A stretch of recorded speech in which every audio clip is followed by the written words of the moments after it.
Well, here's what's real. You know, it's not just journalism. Women, on average, are paid less in every sector.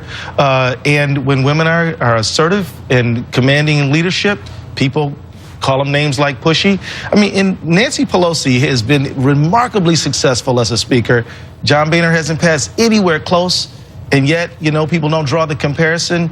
And she still gets roughed up by the right a lot. And I guess, you know, we just see it too much to isolate this from so many other things where women just are not, even in the low-wage workers, minimum wage workers, women would benefit more if we raised the minimum wage, because whether it's at the top of the scale or the bottom, you know, it's just not fair. But even I love the idea that the liberal elite is now very worried about the persecution of Jill Abramson, who made only $750,000 a year in her last year at the New York Times. I mentioned the minimum wage. No, well, let's mention. I'm happy to have an economic policy debate. the first world problem.